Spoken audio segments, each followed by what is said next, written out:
વડોદરાના હાલોલની એક દીકરી જેણે 7 લોકોને આપ્યું નવજીવન।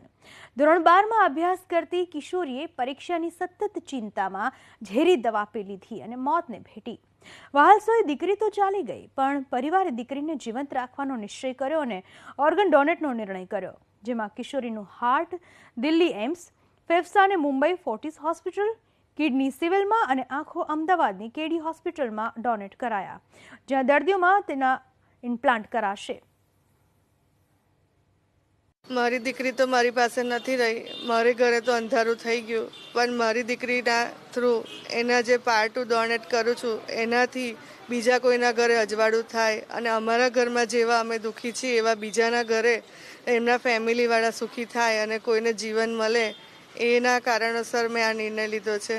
ભગવાન તો એક જ જિંદગી આપે છે, મારી દીકરી તો ઘણા બધા લોકોને અત્યારે જિંદગી આપી રહી છે કે ભાઈ મારી દીકરી તો જતી રહી છે, તમારા ઘરે નવું જીવનદાન આવી રહ્યું છે, તો તમે સુખેથી અને સારી રીતે એને રાખજો અને આગળ ના કરે કોઈની પાસે આવું થાય તો તમે આવી કન્ડિશનમાં આવા નિર્ણય લેજો કે જેનાથી બીજા કોઈ લોકોની જિંદગી બચે। અમે જે અત્યારે આ જે ડિસિઝન લીધું છે એ બહુ વધારે ભારપૂર્વક લીધું છે। એનું કારણ એક જ છે કે અમે અમારી દીકરી તો ગુમાવી ચૂક્યા છે, પણ અમે જે આ ઓર્ગન ડોનેટ કરીએ છીએ એનાથી અમારી છોકરી જીવતી હશે એવું અમારું માનવું છે। અમે અમારા પ્રોટોકોલ્સ પ્રમાણે ડૉક્ટર્સ અને ડૉક્ટર્સની ટીમ અને અમારા રિલેટિવ સાથેની કન્ટિન્યુઅસ મિટિંગ ચાલી।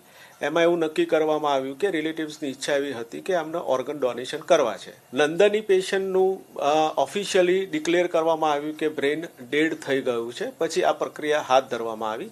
આજે 3 હોસ્પિટલના ડૉક્ટર્સની ટીમ અહીંયા અવેલેબલ છે અને એ ઓપરેશનની પ્રોટોકોલ્સ અત્યારે ફોલો થઈ રહ્યો છે।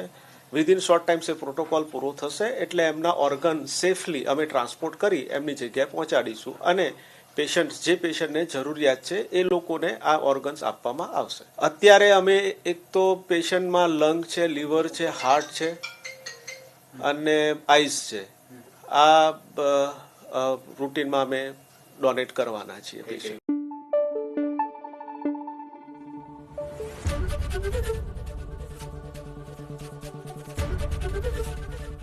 એબીપી અસ્મિતા, ગુજરાતની અસ્મિતા।